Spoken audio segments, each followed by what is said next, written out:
जन स्वराज अभियान कब और क्यों चलाया गया और प्रशांत किशोर बिहार में किस मुद्दे पर चुनाव लड़ रहे हैं? आइए इसे विस्तार में समझते हैं। इस अभियान की शुरुआत 2 अक्टूबर 2022 महात्मा गांधी जयंती के दिन पश्चिमी चंपारण जिले से शुरू किया गया। प्रशांत किशोर बिहार के हर जिले, हर गांव और हर कस्बे में जाकर लोगों से सीधा मिल रहे हैं। अब तक प्रशांत किशोर ने 3000 से ज़्यादा किलोमीटर की पैदल यात्रा पूरी कर ली है और 2500 से अधिक गाँव में जा चुके हैं।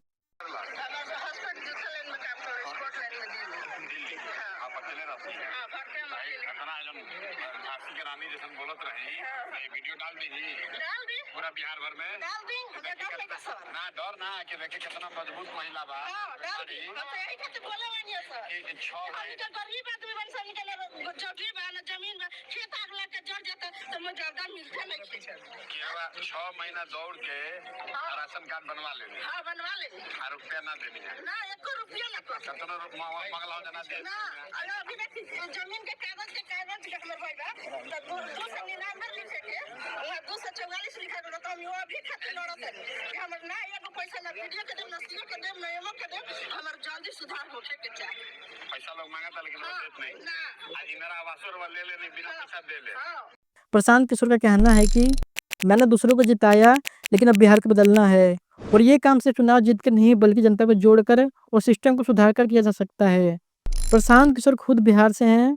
उनका मानना है कि शिक्षा, स्वास्थ्य, रोजगार जैसी बेसिक चीज़ों में बिहार आज भी बहुत पीछे है। राजनीति में परिवारवाद, जातिवाद और अपराध का बोलबाला है।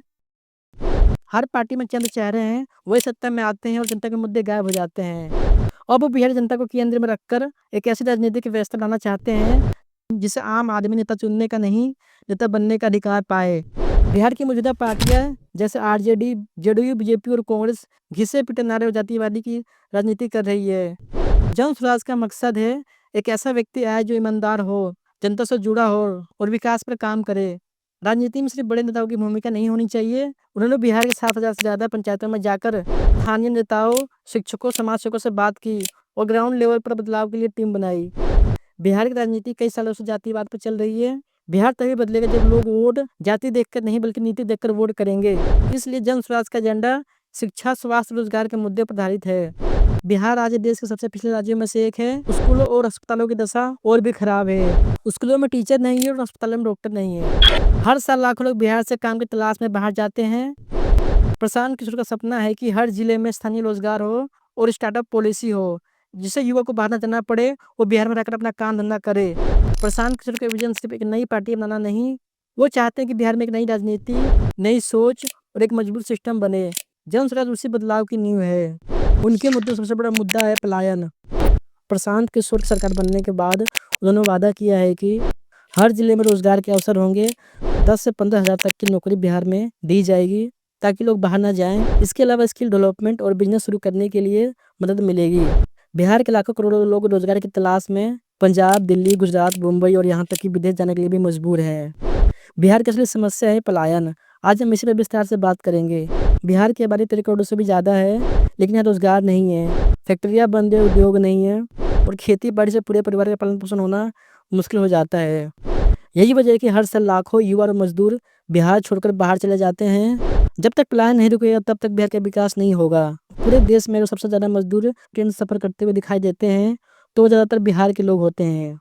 दिल्ली के मजदूर, पंजाब के खेतों में काम करने वाले मजदूर, मुंबई के मजदूर, ये सब बिहार के लोग हैं। मेहनत तो यहाँ के लोग बहुत करते हैं लेकिन फ़ायदा दूसरे राज्यों को मिलता है। दूसरा मुद्दा है शिक्षा। प्रशांत किशोर का कहना है कि बिहार के बच्चों में टैलेंट बहुत है लेकिन स्कूल और कॉलेज की हालत बेहद ख़राब है। अगर सरकारी स्कूल ठीक से काम नहीं करेगा तो गरीब बच्चों को प्राइवेट स्कूल में पढ़ाया जाएगा और उसकी पूरी फीस सरकार खुद भरेगी। साथ ही रिजल्ट में देरी और लेट सेशन की समस्या को ख़त्म किया जाएगा। यानी प्रशांत किशोर का विजन है बिहार का कोई बच्चा पैसे या सिस्टम की वजह से पीछे ना छूटे। बिहार के हज़ारों सरकारी स्कूलों की हालत आज भी बहुत ख़राब है। कई सालों से उसकी मरम्मत नहीं की गई, पेंट नहीं किया गया और बारिश में स्कूलों में पानी भर जाता है। बच्चों के बैठने के लिए टेबल नहीं है, पंखे नहीं है, यहाँ तक कि पीने का साफ पानी भी नहीं है। कई जगह बच्चे ज़मीन पर बैठकर पढ़ने को मजबूर हैं। बिजली और इंटरनेट की सुविधा ना के बराबर है जबकि आज की पढ़ाई डिजिटल टूल्स पर निर्भर है। बिहार की यूनिवर्सिटी और कॉलेजों की हालत और भी ख़राब है। सेशन लेट होना यहाँ की पहचान बन चुकी है। जहाँ 3 साल का कोर्स 5 से 6 साल में पूरा होता है, रिजल्ट आने में 102 साल लग जाते हैं। जिससे बच्चों की उम्र और करियर दोनों खराब हो जाते हैं। रिसर्च और प्रोफेशनल एजुकेशन जैसे इंजीनियरिंग और मेडिकल के लिए सुविधाएं बेहद कम है। तीसरा मुद्दा स्वास्थ्य। हर जिले में कम से कम एक ऐसा अस्पताल होगा जहां स्पेशलिस्ट डॉक्टर, बेहतर मशीनें और जरूरी दवाइयां मिलती हो। हर हॉस्पिटल में 24 घंटे डॉक्टर होंगे और इसके साथ लैब ऑपरेशन थिएटर भी लगाया जाएगा। गांव के पीएचसी को सिर्फ कागजों में ना रखकर सही तरीके से ऑपरेट किया जाएगा। यहाँ पीएचसी का मतलब है प्राइमरी हेल्थ सेंटर, जहाँ पर फ्री इलाज, फ्री दवाई और फ्री जांच जैसे ब्लड टेस्ट, एक्सरे और सोनोग्राफी किए जाएंगे, ताकि कोई व्यक्ति पैसों की वजह से इलाज से वंचित ना रहे। बिहार में हॉस्पिटलों की हालत बहुत ख़राब है। WHO यानी वर्ल्ड हेल्थ ऑर्गेनाइजेशन के अकॉर्डिंग 1000 मरीज पर एक डॉक्टर होना चाहिए, लेकिन बिहार में एक डॉक्टर पर लगभग 17 से 18 हज़ार मरीज हैं। ग्रामीण इलाकों में तो कई प्राइमरी सेंटर सिर्फ नाम के लिए चलते हैं, वहाँ ना तो डॉक्टर होते हैं और ना ही दवाइयाँ मिलती हैं। कई सरकारी हॉस्पिटलों में बिस्तर, मशीनें, साफ सफाई, बिजली और पानी की कमी है। सरकारी अस्पतालों की कमजोरी के कारण लोग मजबूरी में प्राइवेट अस्पतालों में जाते हैं। प्राइवेट अस्पताल अक्सर महंगे होते हैं, जिससे गरीब परिवार कर्ज में डूब जाते हैं। चौथा वादा है पेंशन। बुजुर्गों के लिए पेंशन बढ़ाई जाएगी। आज भी बिहार में लाखों बुजुर्ग गरीबी में जी रहे हैं। हर 60 साल से ऊपर के व्यक्ति को हर महीने 2000 रुपये की पेंशन दी जाएगी, ताकि वो अपना गुजारा अच्छे से कर सके। सरकारी आंकड़ों के मुताबिक बिहार में लाखों बुजुर्ग और विकलांग लोग पेंशन के लिए फॉर्म भरते हैं, लेकिन उनमें से बहुत से कम लोगों को ही पेंशन मिलती है। कई बार पेंशन की लिस्ट में लोगों का नाम तो आता है, लेकिन उन्हें पैसा नहीं मिलता। बीच में रिश्वतखोरी और फर्जी दस्तावेज बनाकर पैसे हड़प ले जाते हैं। पेंशन के लिए आवेदन प्रक्रिया बहुत पेचीदा और लंबी होती है। कई बार लोग दस्तावेज की कमी या जानकारी की कमी के कारण आवेदन नहीं कर पाते। पाँचवा वादा, महिलाओं को सिर्फ 4% सालाना ब्याज पर पर्सनल लोन दिया जाएगा। यानी अब कोई महिला चाहे तो अपना छोटा बिजनेस शुरू कर सकेगी, बच्चों की पढ़ाई में मदद कर सकेगी और आर्थिक रूप से मजबूत बनेगी। महिलाएं अगर आत्मनिर्भर होगी तो समाज खुद मजबूत होगा। छठा और सबसे विवादित वादा, शराबबंदी को हटाना।